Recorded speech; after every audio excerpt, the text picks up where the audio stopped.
अजीब काल शबीर सिर कटायो इस्लाम अजीब काल शबीर सिर कटायो इस्लाम अजीब काल शबीर सिर कटायो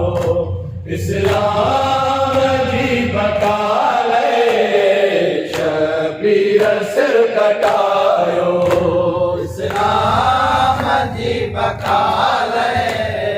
शबीर सिर कटायो इस्लाम अजीब काल शबीर सिर कटायो तो ही देखे बचायो कुरान के बचायो इस्लाम अजीब काल शबीर सिर कटायो इस्लाम अजीब काल शबीर सिर कटायो इस्लाम अजीब काल शबीर सिर कटायो तो ही देखे बचायो कुरान के बचायो इस्लाम अजीब काल शबीर सिर कटायो इस्लाम अजीब काल शबीर सिर कटायो इस्लाम अजीब काल शबीर सिर कटायो हर दोष नबियत मौला तो कई सवारी सजदे में आए तो तीरन जो मी उतारी सजदे में सिर गई तो सजदे के आ बचायो इस्लाम अजीब काल शबीर सिर कटायो इस्लाम अजीब काल शबीर सिर कटायो इस्लाम अजीब काल शबीर सिर कटायो है जोश नबियत मौला तो कई सवारी सजदे में आए तो तीरन जो मी उजारी सजदे में सिर गई तो सजदे के आ बचायो इस्लाम अजीब काल शबीर सिर कटायो इस्लाम अजीब काल शबीर सिर कटायो इस्लाम अजीब काल शबीर सिर कटायो तो ही देखे बचायो कुरान के बचायो इस्लाम अजीब काल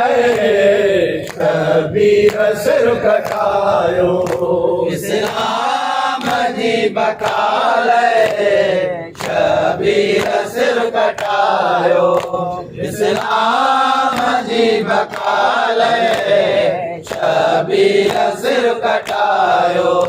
है हम शक्ल मुस्तफा जी कुर्बानी तो दुनिया बेशीरा बेखता जी कुर्बानी तो दुनिया गंडरिया में घोट कासिम मन में तो गुजायो इस्लाम अजीब काल शबीर सिर कटायो इस्लाम अजीब काल शबीर सिर कटायो इस्लाम अजीब काल शबीर सिर कटायो है हम शक्ल मुस्तफा जी कुर्बानी तो दुनिया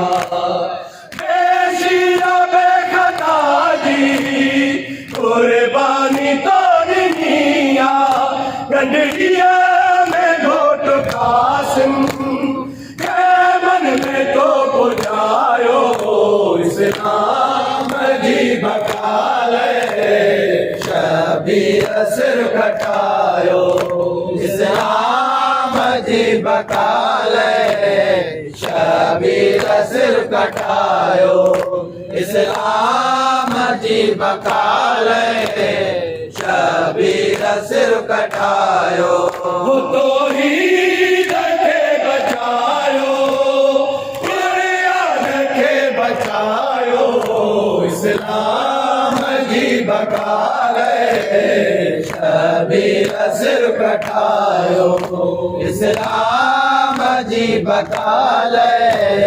शबीर सिर कटायो इस्लाम जी बकाले शबीर सिर कटायो हाय बड़ी जिगर दिखाई कर प्यो जवानो अकबर जो कतल करबला में हम सूरत पैगंबर मौला खड़ी को लेते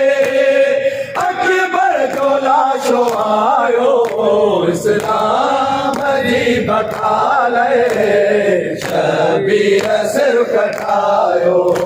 इस्लाम जी बकाले शबीर सिर कटायो इस्लाम जी बकाले